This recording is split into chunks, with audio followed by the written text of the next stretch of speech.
মানিকগঞ্জে ভক্তদেরকে আমার খুব ভালো লাগে।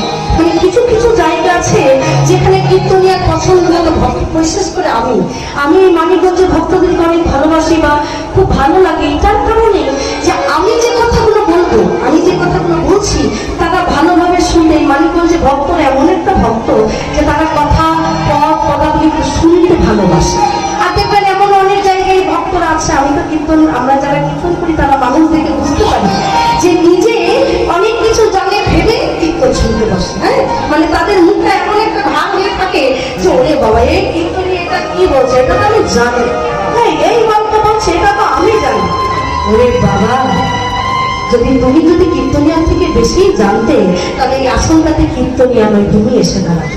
তদ্রূপ ভগবানের নাম যারা প্রচার করে, কে ভালো গাইছে কে খারাপ গাইছে, কোনটা ভুল কোনটা ঠিক, এটা করবার জন্য আমরা আসি নাই বাবা।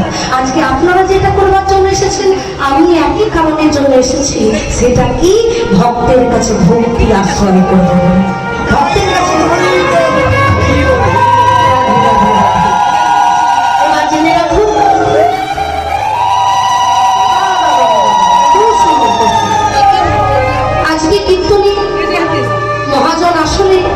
আপনারা যারা বসে আছেন তারা একটু মনোযোগ সহকারে আমার কথাগুলো শুনবেন।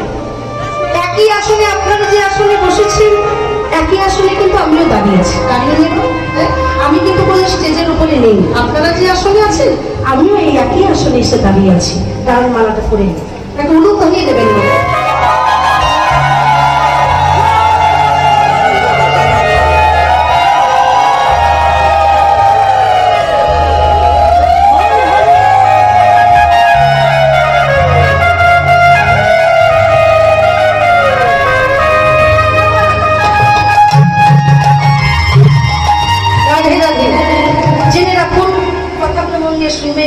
বলছে আপনারা যে আসলে বসে আছেন আমি একই আসলে কীর্তন করতে দাঁড়িয়ে আছি। এখন আমরা ভক্তরা আমরা অনেক সময় বুঝতে অনেক অসুবিধা বলে দিই, এই আসনটার মর্যাদা কি, কি আসন, এই আসনের নাম কি, এটাই আমরা জানি। হ্যাঁ শুনুন, বলছি কীর্তন শুনতে ভক্তরা যে আসনে এসে বসবে, যে আসনে কীর্তনিয়া দাঁড়িয়ে আছে, এটা বাকি একটু পরে কয়েকদিন পরে গেছি। হ্যাঁ, এই আসনটা যে কোনো ছেলে খেলা আসন নয়। আজকের এই আসনটার নাম হচ্ছে ব্যাস আসন। কি আসন বললাম না? ব্যাস আসন। এই ব্যাস আসনে শুনে রাখুন মা, কত বড় কথা।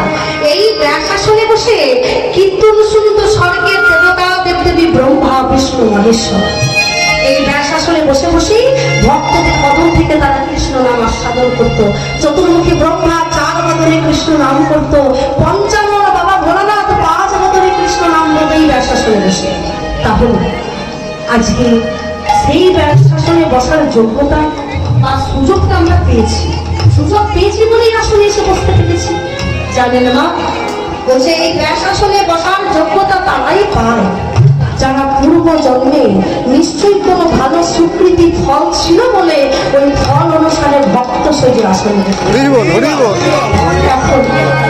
আরো জেনে রাখুন, গৌরাঙ্গ মহাপ্রভু বলল যে তোমরা যখন ব্যাস আসনে কীর্তন শুনতে বসবে, সব সময় মাথায় রেখে দিও যে বাড়ি থেকে তুমি আজকে একাই কীর্তন শুনতে আসো নাই। বাড়ি থেকে তুমি আজকে একা কীর্তন শুনতে আসো নাই। কেন? কারণ তুমি যখন ব্যাস আসনে বসবে, এই ব্যাস আসনে কিছু নিয়ম আছে। নিয়মটা কি? বলছে ব্যাস আসনে তুমি যখন এসে বসবে সবসময় মাথায় রেখে দিও এই ব্যাস আসনের ডান পাশে, তোমার ডান পাশে বসে আছে তোমারই গুরুদেব। ডান পাশে বসে আছে তোমার গুরুদেব। জেনে রাখুন, সমস্ত কথাটা শুনুন।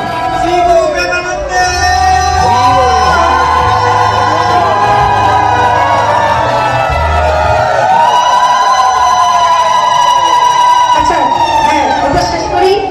তাহলে ব্যাস আসনে ডান পাশে মহাজন বলল তোমার ডান পাশে বসে আছে তোমার গুরুদেব। এই ব্যাস আসনে বাম পাশে বসে আছে গোলক বিহারী গোবিন্দ। জেনে রাখো, তোমার আজ এই ব্যাস আসনের নিচে, তোমার এই ব্যাস আসনের নিচে বসে আছে মা ধরিত্রী। তোমাদের এই ব্যাস আসনের উপরে কারা বসে আছে জানো? যেটা জানলে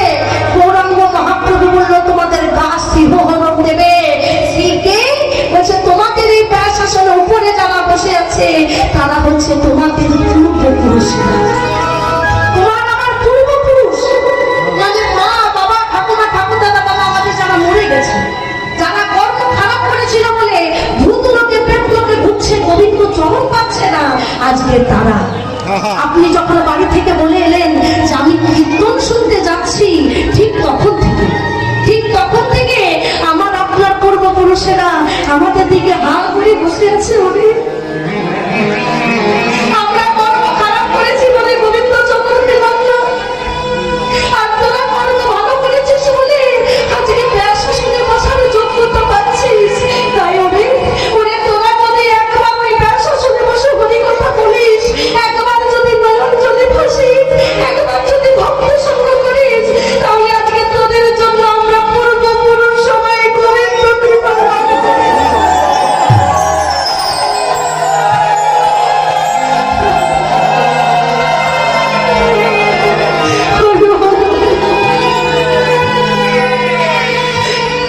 আজ আপনি কীর্তন শুনতে এসে আপনার জন্য আপনার গুরুদেব উদ্ধার পাবে, আপনার জন্য গোবিন্দ উদ্ধার পাবে, আপনার জন্য আপনার পিতা মাতা মা ধৈত্রী সবাই উদ্ধার পেয়ে যাবে আজই আসলে।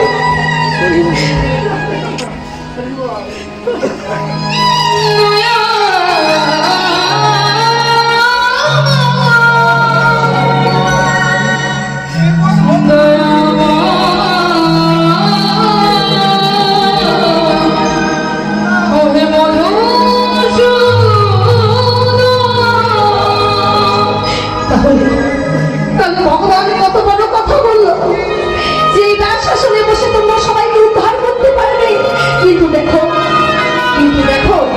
আমরা এত মূর্খ মানুষ যে আমরা কীর্তন শুনতে আসার সময় স্যান্ডেল গুলো হারিয়ে যাবে বলে বগল চাপা দিয়ে আসনে সামনে নিয়ে বসি, যে স্যান্ডেল যাতে জুতোগুলো চুরি না হয়।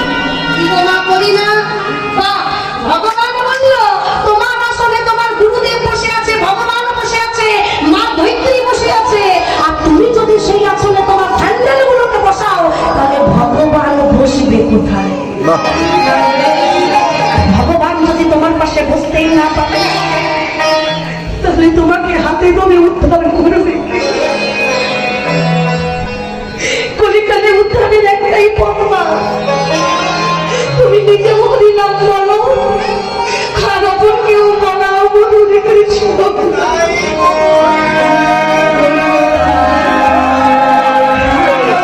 একবার বলো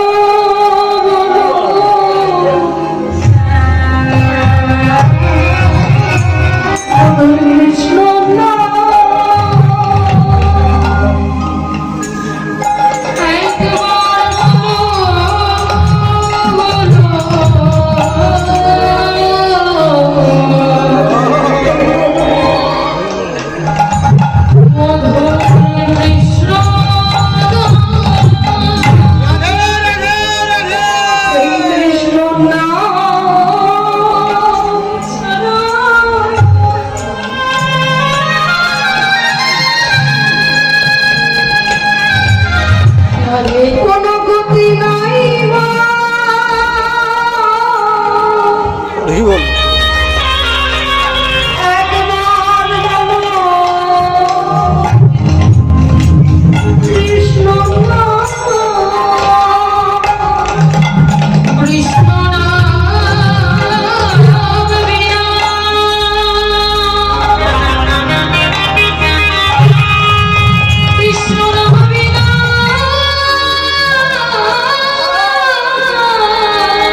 নাম ছাড়া কলিকালে কোনো গতি নাই।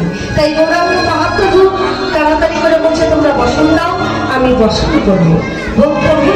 প্রভু বসন্ত দিল, আমার কি লাগবে? বসন্ত দিয়েছে, তাহলে আর কি লাগবে? পূজা করতে গেলে বলবে আমার সূর্য পূজা করতে গেলে আরো অনেক কিছু প্রয়োজন। সেটা কি? ধূপ দিয়ে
বলছি যে শুধু বসন দিলে হবে না, ফল ফুল মিষ্টি লাগবে, কিন্তু তার সঙ্গে তোমরা যেটা নিয়ে আসবে সেটা হচ্ছে তোমাদের হৃদয়ে প্রেম ভক্তি।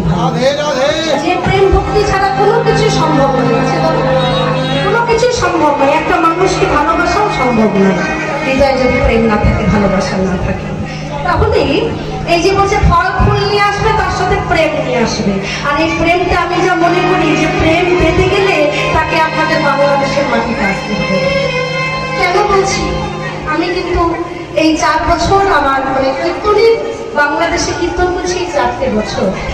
তা যখন প্রথম আমি বাংলাদেশের মাটিতে প্রথম যেদিন আমি এলাম কীর্তন করতে, তখন তো আমি জানতাম না যে কীর্তনও অনেক রকমের হয়। কীর্তন যে অনেক রকমের হয় এটা আমি কিন্তু ভারতের মাটিতে দাঁড়িয়ে বুঝতে পারিনি।